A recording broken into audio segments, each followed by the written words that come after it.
সকালবেলা উঠে মহালয়া দেখার যে একটা প্রলোভন এবং আকর্ষণ, এটা কোনোদিনই পুরনো হবার নয়। আর এই যে বেডশিট কিনেছিলাম, বেডশিট পেতে নিলাম, নতুন বেডশিট, নতুন ডোরম্যাট।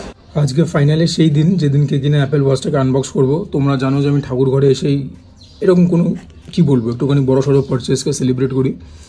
তো এরকম হচ্ছে প্যাকেজিং, ব্যাপারটাকে এইভাবে আনবক্স করতে হবে।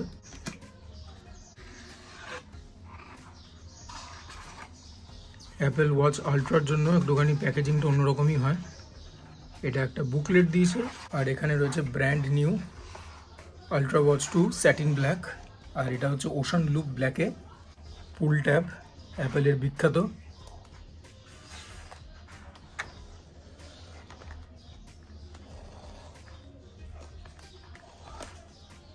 নাও the moment of truth, here it is. আচ্ছা, এখানে যে কোঅর্ডিনেটটা দেওয়া থাকে এটা হচ্ছে অ্যাপেল পার্কের ইয়েটা, মানে অ্যাপেল পার্কের লোকেশনটা। এখানে রয়েছে charging cable, this one is braided, তো জড়িয়ে যাওয়ার চান্সটা কম। অ্যান্ড হিয়ার ইজ দ্য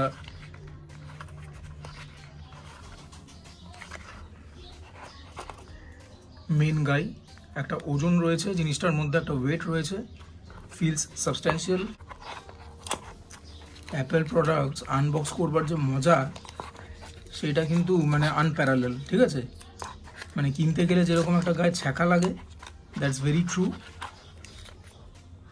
সেমনি জিনিসটা হাতে পাওয়ার পর যে মজাটা হয়, দ্যাটস অলসো ভেরি ট্রু। এরকম লাগছে বলবে আমাকে। আমি জানি হয়তো প্রফেশনালভাবে আনবক্সিং আমি করতে পারিনি, তবে বুঝবার চেষ্টা করো। এক হাতে ক্যামেরা ধরে এক হাতে পুরো ব্যাপারটাকে ম্যানেজ করাটা একটু মুশকিল। চার্জিং কেবল ব্রেডেড, আর এই অপশনটা আমি চুজ করেছিলাম ব্ল্যাক ওশান ব্র্যান্ড।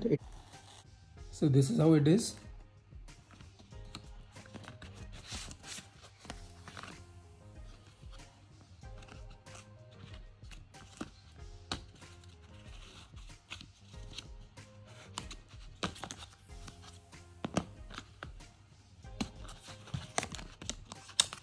ইয়েরিগো, এখানে আরেকটা অপশান দিয়েছে ইয়ের, এটাকেও বার করতে হবে, নাহলে পরে ঘড়িটাকে পড়ানো যাবে না।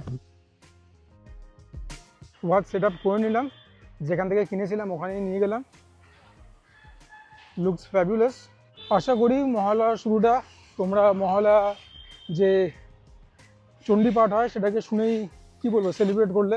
দেবীপক্ষ আজকে থেকে শুরু, তার মানে আজকে থেকে দুর্গাপুজো শুরু, তাই তো? আর আজকের দিনের জন্য সবথেকে বড় সেলিব্রিটি কিন্তু বীরেন্দ্র কিশোর ভদ্র। আজকে কিন্তু অরিজিৎ সিং বলো, সোনু নিগম বলো, যেই বলো, A R Rahman, everyone takes a back seat. আজকে কিন্তু বীরেন্দ্র কিশোর ভদ্রর দিন। এনিওয়েজ, যখন আমি বললাম যে আজকে থেকে পুজো শুরু, আই রিয়েলি মিন ইট। এবং আজকে তোমাদের সঙ্গে একটা বুফে শেয়ার করবো, 6 বালিগঞ্জ প্লেস। দুর্গা পুজো বলে কথা, বাঙালিদের সবথেকে বড় উৎসব, সেটা শুরু যদি 6 বালিগঞ্জ প্লেস দিয়ে না করলাম তাহলে আর কি হলো। আর আজকে যে বুফেটা আমি খাবো, সেই সেম গ্রিডে তোমরা কিন্তু পুজোতেও বুফে পেয়ে যাবে। ভেতরে চলো না, সব বলছি। তোমরা মেনুটা দেখে নাও খুব ভালো করে। দুর্গাপুজোর সময় মোটামুটি এরকম একই গ্রিড পেয়ে যাবে, আইটেমগুলো চেঞ্জ হয়ে যায়। যেরকম আজকে পাচ্ছি রসুনি ভেটকি পাতুরি, তোমরা হয়তো শুধু ভেটকি পাতুরি পেলে, অথবা ভেটকি মাছের ফিশ ফ্রাই পেলে, ব্যাপারটা এরকম। আজকে দামটা 1400 প্লাস জিএসটি, পুজোর সময় থাকবে 1550 প্লাস জিএসটি, মানে 1550 plus GST.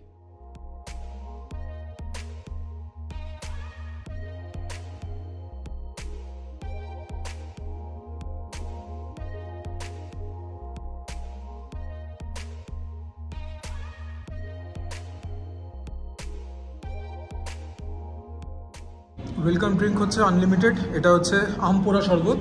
Basically buffet enjoy করবো, তোমাদের খালি বলে দিচ্ছি কিন্তু কোনটা কীরকম, একদম সংক্ষিপ্ত। সিংহভাগটাই জল দিয়ে তৈরি, সোডা দিলে অল্প, বাট টেস্ট খুব ভালো। উপরে চাট মশলা দেওয়া রয়েছে, বিগ থামস আপ। কড়াইশুঁটির কচুরি, আলুর দম, এটা হচ্ছে ধনিয়া ফ্রাইড চিকেন। আমি এখানে এটা প্রথমবার খাচ্ছি। স্টার্টার বলতে কিন্তু এটাই রয়েছে, একটা ব্রাউনিশ ক্রিস্পি ক্রাঞ্চি কোটিং, ভিতরটা ভীষণ সফট, ভীষণ ময়েস্ট, কোটিংটা নেগলিজেবল। আমার মনে হয় কোটিংটা বানাতে ডিম ইউজ করেছে। ভেতরের মধ্যে খুব ভালো ফ্লেভার রয়েছে, গোলমরিচ আর আদা, মাঠে বাইরে ছক্কা। চিকেনটা লিটারালি সাকিউরেন্ট। সাথে 6 বালিগঞ্জ প্লেস বারে বারে আসি, literally whole mouth is celebrating. কাসন্দি দিয়ে একটুখানি খাই, গরমা গরম এরকম ফ্রাই। আজকে যে কটা উঠবে, জাস্ট কোনো গোড়াগুন্দি রাখবো না। কড়াইশুঁটির কচুরি বেশ প্রমাণ সাইজের দিয়েছে, পাফি অ্যান্ড ফ্লাফি, ভেতরের মতো দেখতে পাচ্ছ পুর রয়েছে, দেখা যাক খেয়ে। এটা খাওয়ার জন্য ছিল আলুর দম, ছোটো আলু দিয়েছে। আলুর দমটা খুব ভালো বানিয়েছে, নুনটা একটু কম হতে পারে, বাট পেঁয়াজ রসুনের খুব ভালো ফ্লেভার, কড়াইশুঁটি কচুরি দিয়ে জমে গেছে। কচুরি আলুর দম এটা একটা অমর জুটির ক্যাটাগরিতে পড়ে বলে আমি মনে করি। আর আলুটা খুব সুন্দর সেদ্ধ হয়েছে, দেখে বুঝতেই পারছো। দুটো মিলিয়ে ফ্লেভারটা মুখের মধ্যে পার্টি করছে। আর আজকে কিন্তু আমি সব আইটেমকে দেখাবো না, জাস্ট যেগুলো আমার ভালো লাগে সেগুলোই খাবো। তোমরা একটা আইডিয়া তো পেয়েই যাবে, প্লাস তোমাদেরকে ওভারভিউ তো দিয়ে দিয়েছি, মেনুও দেখিয়ে দিয়েছি। আর যখন মেনুর কথা উঠলোই দেখে নাও, ভালো করে স্ক্রিন পজ করে দেখে নাও, দুর্গাপুজোর ফাইনাল মেনু। এরপর যদি কোনো চেঞ্জেস হয়, ডোন্ট ব্লেম মি। অষ্টমী, নবমী, দশমী একই মেনু, সপ্তমী, ষষ্ঠী, পঞ্চমী হচ্ছে একটুখানি আলাদা রকমের মেনু। আশা করি পুরোটা দেখতে পেয়েছো। মেন কোর্সে চলে এলাম, কি নিয়েছি বুঝতেই পারছো। এটার নাম দিয়েছে সবুজ মরিচ পোলাও। এটা স্মোক ঠান্ডি মাটন, এখানে প্রথমবার খাচ্ছি। চিকেন টাক বাংলো। তোমাদেরকে প্রথমে পোলাওটা এমনি খেয়ে বলি কীরকম। লং গ্রেন রাইস, গোলমরিচ দেখতে পাচ্ছ, গাজর রয়েছে, এরকম বড় শুকনো লঙ্কা রয়েছে, সেখানেই তো ফ্যান হয়ে গেলাম। ঘড়ির আনবক্সিংটা খুব বাজেভাবে করেছি না, আসলে অভিজ্ঞতা নেই তো, তারপরে এক হাতে ক্যামেরা এক হাতে আনবক্সিং করছি। যাই হোক, এই রিভিউটা আশা করি ঠিকঠাক দেবো। একটা খুব হালকা মিঠে আতর বলো বা কেওড়া জলের প্রভাব আছে বা গোলাপ জলে। It is not overlay sweet, বরং মিষ্টি একটু কমের দিকেই আছে। ডিস প্রপারলি সিজন তো, নুন একদম ঠিকঠাক। এটাকে ভালোই লাগছে, খারাপ লাগছে না, রিজনেবলি ওয়েট, মানে গিলতে গেলে যে গলায় লাগছে সেরকম ব্যাপারও না। ডিসেন্ট না, ঠিকঠাক খেতে, বাট আমার তো এমনি খাওয়ার দরকার নেই, অনেক রকম অপশানস তো রয়েছে। প্রথমে মাটনে হাত লাগাবো, and you know sees Ballygunge place কোনো কিছুতে কার্পণ্যতা করে না, ভরে ভরে নাল্লি পিস দিয়েছে। দেখে নাও মাটনটা কীরকম সেদ্ধ হয়েছে। আরে না, লাভলি। তোমাদেরকে মাটনের কোয়ালিটি দেখিয়ে দেবো। আমি তো চর্বিটের পাচ্ছি, রেওয়াজি খাসিরই এটা একটা নমুনা। আর হ্যাঁ, একটা পিঙ্কিশ রেডি শিউটো রয়েছে। তো মাংস দিয়ে একটা বাইট নেওয়ার আগে একটু মাংসের ঝোল দিয়ে পোলাওটাকে একটুখানি মেখে নিই। একদম প্রপার বাঙালি ওয়ে অফ খাবার। এবার এটার সঙ্গে একটু মাংস নিয়ে একটা জম্পেশ bite. As the name suggest, একটা স্মোকি এলিমেন্ট রয়েছে। বড়দের কীরকম, যখন কোনো কড়াইয়ে রান্না করো, নিচটা একটুখানি ধরে গেলে পরে আগুনে যেরকম গন্ধ বেরোয় সেরকম। আমার জন্য ব্যাপারটা খুব একটা অ্যাপিলিং নয়। স্মোকি এলিমেন্ট আমার পছন্দ, বাট নট দিস স্মোকি। এটা একটুখানি পোড়া পোড়া গোছের ব্যাপার হয়ে গেছে, যদিও পড়েনি, আমি জাস্ট বোঝাবার জন্য বলছি। তো মাংসটা আমার জন্য ঠিকঠাক রয়েছে। Although the mutton is cook very well, piece খুব ভালো পেয়েছি। অ্যাজ এ প্রিপারেশন এটা আমার মন জয় করতে পারেনি, খারাপ একদমই না। সিক্স বালিগঞ্জ প্লেস কোনো খাবারই খারাপ বানায় না, দিস ইজ অ্যাবাভ অ্যাভারেজ। মাটনের গা থেকে একদম মাংস খুলে খুলে পড়ছে। And when the mutton is this soft and this succulent, সেটা খাবার মজাই আলাদা। গরমা গরম মাটন আর কি চাই।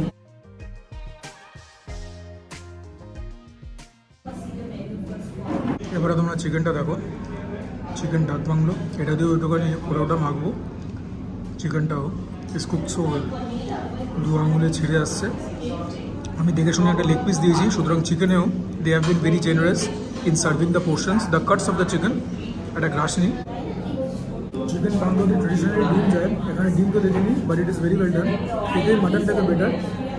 Chicken is cooked very well, well season. অল্প ঝাল আছে, মুখেও তো তোমার ঝালটা টের পাবে, গলার পেছনে তো হিট করবে। মিষ্টি একদমই না, ট্যাঙ্গিও নয়, ভেরি গুড। যারা ঝাল খেতে পারো না তাদের একটু অসুবিধা হলেও হতে পারে, but I am enjoying this thoroughly. আর হ্যাঁ, দেখে বুঝতেই পারছো, the preparation is very rich, very oily, but completely justified. খুব সুন্দর খেতে।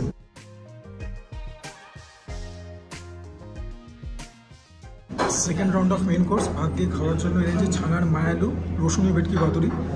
সিক্স বালিগঞ্জ প্লেসের ভেটকি পাতুরি আর আমার মধ্যে যে কী সম্পর্ক, যদি সেটা না জানো তাহলে কী করছো। আর এটা হচ্ছে নারকেল সর্ষে ভাপা চিংড়ি, গলদা চিংড়ি, এরকম সাইজ, এরকমই দেয় সিক্স বালিগঞ্জ প্লেস। ডিশের করবার পরে মোটামুটি এরকম হয়, দেখিয়ে দেবো সব। কিন্তু প্রথমে ভেটকি পাতুরিটা তোমাদেরকে দেখাবো, কারণ এটা খাওয়ার জন্য আমি সবসময় মুখিয়ে থাকি, যাকে বলে উদ্গ্রীব। রসুনি ভেটকি পাতুরির মধ্যে একটা অল্প আচারি ফ্লেভার তোমরা পাবে। Look how tempting does this look, this looks so delicious. Directly ভাতে এখানে ট্রান্সফার করে নেবো। বাসমতি রাইসের ভাত বানায় সিক্স বালিগঞ্জ প্লেস, মানে এগুলো নিয়ে কিছু বলবার নেই নতুন করে। তোমরা ভেটকি মাছের সাইজ দেখো, রেসপেক্টেবল, ভেঙে ভেঙে আসছে, but yeah size doesn't matter, everything is repeatable. তাই বলে নষ্ট করো না। আর যখন 6 বালিগঞ্জ প্লেস বলছে ভেটকি, চোখ বন্ধ করে বিশ্বাস করতে পারো, একদম অরিজিনাল কলকাতা ভেটকি। ওই আর ভেজ সিজন, সর্ষে খুব ভালো ফ্লেভার, রসুনের যে ব্যাপারটা ইউজ হয়েছে তার থেকে একটা হালকা ট্যাঙ্গিনেস আসছে আচারের মতো। 6 বালিগঞ্জ প্লেসে ভেটকি পাতুরি নিয়ে কিছু বলবার নেই কিছু আর, মানে এবার যদি কিছু বলতে হয়, গান গাইতে হবে, কবিতা লিখতে হবে, সেরকম ব্যাপার। বলতে কি হবে যেটা মাঠের বাইরে চক্কা, তাহলে একদিনে আমাকে কী চিনলে তোমরা। যেরকম ভেটকির কোয়ালিটি সেরকম স্বাদ। এদের ভেটকির পাতুরির কিছু ভেরিয়েশন হয়, তার মধ্যে এটা সব থেকে পিছিয়ে থাকবে। এদের নর্মাল ভেটকি পাতুরিটা আরও ভালো হয়, আর একটা হয় 5 ফোড়ন ভেটকি পাতুরি, that is something to die for. সেটা আমি এখানে এসে বুফেতে একবারই পেয়েছিলাম, তারপর থেকে সাইড দিয়ে কখনোই পাইনি।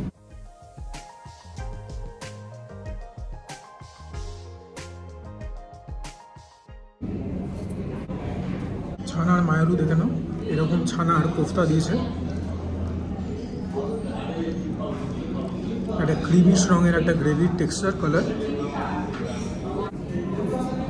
The flavour is very mild, very sophisticated. একটা হালকা মুড়ির ফ্লেভার আছে, অল্প লবঙ্গর ফ্লেভার আছে, not at all spicy, well season. বাচ্চারা খেয়ে খুব মজা পাবে, বাট যারা ঝাল খেতে পাও না তাদের খুব ভালো লাগবে। This one is very very good, একদম ব্রিলিয়েন্ট খেতে। দেখো ডিশেল করার পরে মাছটা এরকম ঠিকঠাক আছে। One second, everything is repeatable, so size really does not matter. তাও বলে দিলাম, দেখি প্রিপারেশনটা কীরকম হয়েছে, মাছটা কীরকম হয়েছে। নামটা হচ্ছে নারকেল সর্ষে ভাপা চিংড়ি। সর্ষের একটা খুব মাইল্ড ফ্লেভার আছে, নারকেলেরও একটা অল্প ফ্লেভার আছে। অসাধারণ খেতে তাও নয়। The prawns are cooked well enough, perfectly cook বলতে পারবো না, হালকা হালকা বাইট আছে। সো ইয়া, আবারও বলবো যে 6 বালিগঞ্জ প্লেস কোনো খাবার খারাপ বানায় না, but this is write down the line. এটা অ্যাভারেজ বা স্লাইটলি অ্যাভাব অ্যাভারেজ এরকম। একটুখানি ভাত দিয়ে প্রিপারেশনটা খাবো।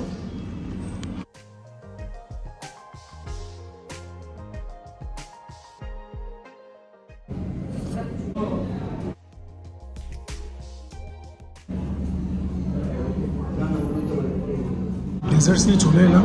পাঁপড় চাটনি ছিল, আনিনি। মিষ্টি দইটা আনিনি, মিষ্টি দইয়ের ফ্যান নেই 6 বালিগঞ্জ প্লেসের। বাই দ্য ওয়ে, এরা কিন্তু মিষ্টিগুলো সব নিজেরা বানায়। প্রথমে পান্তুয়াটাই খাবো। গরম আর নেই, গরম হলে খুব ভালো হতো। পান্তুয়াটা ভালো আছে, ভেতরে একটা সিগনিফিকেন্ট ফিলিং রয়েছে, নাথিং মোর টু দ্যাট। আর একটুখানি যদি ঘিয়ের প্রভাব পেতাম ভালো হতো, ভেতরে যদি বড় গ্যাস পেতাম ভালো হতো, গরম হলে ভালো হতো, এগুলো মিসিং। ঠিকঠাক। বেসিক্যালি 6 বালিগঞ্জ প্লেসে কেউ ডেজার্টস খেতে আসে না। যাই হোক, রসগোল্লা, লাস্টলি ছানার সন্দেশ, ওপরে বেদানা দেওয়া আছে আবার। Sweetness is different. সব দেখানো, যা দেখাবার দেখিয়ে দিয়েছি। বিল পেমেন্ট করে বাইরে। আমি আজকে টোটাল পে করলাম 1400 প্লাস জিএসটি 5%, 1470। আর হ্যাঁ, আজকে মহালয়া হওয়া সত্ত্বেও আজকে পাজামি পরলাম না। আজকে থেকে পুজো স্টার্ট, ভাবলাম নতুন কিছু একটা পরি। টি শার্টটা নতুন, হয়তো দেখে লেন্সের ওপর দিয়ে বুঝতে পারছো না, এখানে একটা ফেড রয়েছে ব্লু থেকে হোয়াইট। ডেনিম কার্গো পরে আছি, সেটাও নতুন, সেটা এখন আর দেখাতে পারছি না। এনিওয়েজ, আশা করি তোমাদের ভিডিওটা ভালো লাগলো। মোস্ট ইম্পর্টেন্টলি আজকের দিনটা তোমরা খুব ভালোভাবে কাটালে, এনজয় করলে, মহালয়াটাকে ভালোভাবে উদযাপন করলে। এগুলোই তো বাঙালিয়ানা, এই ছোটো ছোটো মজাগুলোকেই কিন্তু আঁকড়ে ধরতে হবে। তো যদি ভালো লাগে ভিডিওটা, প্লিজ লাইক করবে, চ্যানেলটাকে নির্দ্বিধায় সাবস্ক্রাইব করবে। তোমাদের সাপোর্ট ছাড়া কোনোদিন কোনো ক্রিয়েটারে কিছু হতে পারে না। আমি কিন্তু এখনও আশা ছাড়িনি। দুর্গাপুজো চলে এসছে যদিও, যাই হোক, দেখো যদি তোমরা চেষ্টা করো 5000 সাবস্ক্রাইবার হয়ে গেলেও হয়ে যেতে পারে। Do share my content with your friends and family. যদি মনে হয় ঠিকঠাক কন্টেন্ট বানাই, তোমরা কমেন্ট করবে, তোমাদের কমেন্ট থেকে যাবতীয় মোটিভেশন এবং ইন্সপিরেশন পাই। And for now, this is me Sujoy signing off. প্রত্যেকে ভালো দেখো, সুস্থ দেখো, জমিয়ে খাওয়া দাওয়া করো, তার সঙ্গে ওয়ার্কআউট করো, because that is imperative. And please oh please keep Tilottama alive in your prayers. উনি তো আমাদের মাঝখানে নেই, ওনার আত্মার শান্তির কামনা করে ওনার পরিবারের জন্য যতখানি সম্ভব আমরা যেন প্রার্থনা করি।